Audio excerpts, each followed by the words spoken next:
Bismillahirrahmanirrahim. Assalamualaikum warahmatullahi wabarakatuh. Alhamdulillahirabbil alamin.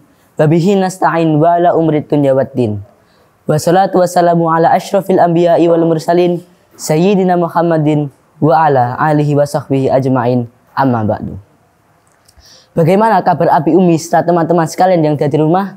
Semoga tetap senantiasa sehat walafiat dan tetap istiqomah dalam beribadah. Perkenalkan, nama saya Muhammad Zafran Luai Anawa Afisena dari kelas 8 SMP IT Baitul Quran Al-Jarrah Magetan akan menyampaikan suatu kurma ataupun kultum Ramadan dengan judul Lailatul Qadar. Apakah kalian semua tahu apa itu Lailatul Qadar? Mungkin kata Lailatul Qadar sudah tidak asing lagi didengar oleh telinga kita. Banyak orang yang sudah tahu apa itu Lailatul Qadar. Kata Lailatul Qadar diambil dari bahasa Arab al-lail yang artinya malam dan qadar yang artinya kepastian ataupun ketetapan. Jadi malam Lailatul Qadar adalah malam yang penuh dengan kemuliaan dan lebih baik dari 1000 bulan. Artinya jika kita mengerjakan ibadah pada malam Lailatul Qadar, maka pahalanya setara dengan ibadah selama 83 tahun. Inilah keistimewaan dari Allah Subhanahu wa taala yang diberikan kepada umat Nabi sallallahu alaihi wasallam.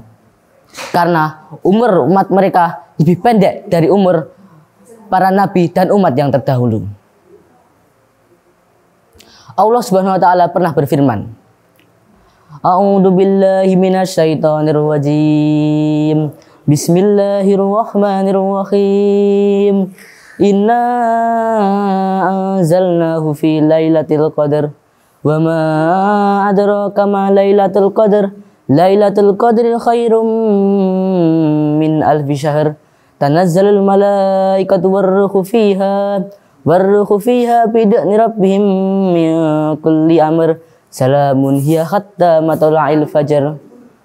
Yang artinya, sungguh telah kami turunkan Al-Quran pada malam Lailatul Qadar. Tahukah kamu apa itu Lailatul Qadar? Lailatul Qadar adalah malam yang lebih baik dari 1000 bulan. Pada malam itu, para malaikat beserta malaikat Jibril turun dengan izin Tuhannya untuk mengatur segala urusan. Sejahteralah malam itu sampai terbit fajar. Quran Surat Al-Qadar ayat 1-5. Abi Umi serta teman-teman yang dirahmati oleh Allah, adapun juga waktu pada malam Lailatul Qadar. Ada beberapa ulama yang berpendapat bahwa Lailatul Qadar terletak pada 10 hari terakhir pada malam ganjil.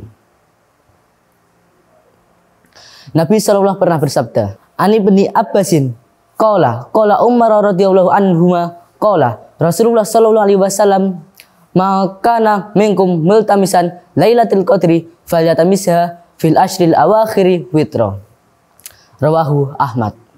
Yang artinya dari Ibnu Abbas radhiyallahu anhu berkata, Nabi Muhammad sallallahu alaihi wasallam bersabda, barang siapa yang ingin cari Lailatul Qadar, maka carilah di malam terakhir, yaitu pada malam-malam ganjil.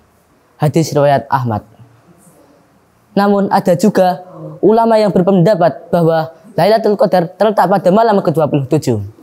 Sebagaimana hadis berikut. Maka mutakharriyaha falyatakharriyaha lailati sab'in wa ishrin. Rawahu Ahmad. Yang artinya, barang siapa yang ingin cari Lailatul Qadar, maka carilah di malam ke-27. Hadis riwayat Ahmad. Abi Umi serta teman-teman yang dirahmati oleh Allah, selanjutnya yang akan saya sampaikan adalah hal-hal yang disunahkan pada malam Lailatul Qadar. Yang pertama yaitu mempersiapkan diri dengan sebaik mungkin. Disunahkan pada kita untuk mencari Lailatul Qadar di malam-malam terakhir. Hal yang perlu kita siapkan adalah mempersiapkan diri dengan sebaik mungkin, yaitu dengan cara bangun lebih awal dari sebelumnya dan lebih meningkatkan kualitas ibadah kita. Yang kedua adalah berdoa. Berdoalah sebanyak mungkin di malam Lailatul Qadar, karena Lailatul Qadar juga termasuk waktu mustajabnya doa ataupun waktu terkabulnya doa. Nabi SAW bersabda, dari Aisyah radhiyallahu anha ia berkata, wahai Rasulullah, seandainya apa pendapat engkau seandainya aku tahu jatuhnya malam Lailatul Qadar. Nabi pun menjawab, katakanlah, ya Allah, sesungguhnya Engkau Maha Pemaaf dan suka memaafkan. Maka maafkanlah diriku ini.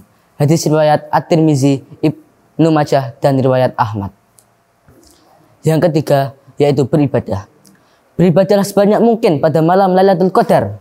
Karena pada malam itu, pahala kita akan dilipat gandakan sebanyak mungkin. Dan pahala kita akan setara selama beribadah selama 1000 bulan. Sebagaimana hadis berikut. Barang siapa yang bangun ataupun melaksanakan sholat pada Lailatul Qadar dengan penuh keimanan dan penuh harap, maka dosanya yang tahun lalu akan diampuni. Hadis riwayat Abu Daud. Abi Umi serta teman-teman yang dirahmati oleh Allah, selanjutnya adalah tanda-tanda Lailatul Qadar. Yang pertama yaitu matahari terbit dengan teduh. Dari Ubay bin Ka'ab radhiyallahu anhu mengatakan bahwa Nabi Muhammad SAW bersabda, keesokan harinya matahari akan terbit dengan tinggi hingga tak nampan. Hadis riwayat Muslim. Yang kedua yaitu udara yang sejuk. Lailatul Qadar adalah malam yang tenang, berbeda dengan malam-malam yang lainnya. Nabi Muhammad SAW pernah bersabda, yang artinya Lailatul Qadar adalah malam yang tenang, tidak terlalu panas dan tidak terlalu dingin, tidak ada hujan, tidak ada angin, dan tidak ada angin kencang, dan tidak ada yang dilempari pada malam itu dengan bintang. Hadis riwayat At-Tabarani. Nabi SAW bersabda, Lailatul Qadar adalah malam tenang dan tentram. Tidak ada keributan pada malam itu. Udara pada malam itu juga sejuk, tidak terlalu panas dan tidak terlalu dingin. Dan keesokan harinya, matahari terbit dengan lemah berwarna merah. Hadis riwayat Al-Baihaqi. Abi Umi serta teman-teman yang dirahmati oleh Allah, selanjutnya yang dapat saya sampaikan adalah hikmah-hikmah pada Lailatul Qadar. Hikmah yang pertama yaitu menjadi sarana penyemangat dalam beribadah kita. Yang kedua yaitu Lailatul Qadar adalah hadiah untuk umat Nabi Muhammad SAW. Dan yang terakhir adalah menjadi sarana untuk berlomba-lomba dalam kebaikan. Abi Umi serta teman-teman yang dirahmati oleh Allah, pesan terakhir saya adalah tetaplah istiqomah dalam beribadah di jalan Allah dengan mengharapkan keimanan dari Allah SWT dan keridhaan dari Allah SWT. Dan beribadahlah sebanyak mungkin pada bulan Ramadan. Karena bulan Ramadan, pahala ibadah kita akan dilipat gandakan sebanyak mungkin. Abi Umi serta teman-teman yang dirahmati oleh Allah, demikianlah kurma ataupun kultum Ramadan yang dapat saya sampaikan. Kurang lebihnya saya mohon maaf atas kesalahan saya, baik yang saya sengaja maupun yang tidak saya sengaja. Karena kesempurnaan hanya milik Allah SWT. Semoga kultum Ramadan ini dapat bermanfaat khususnya bagi saya dan umumnya untuk kita semua. Wabillahi taufiq wal hidayah. Wassalamualaikum warahmatullahi wabarakatuh.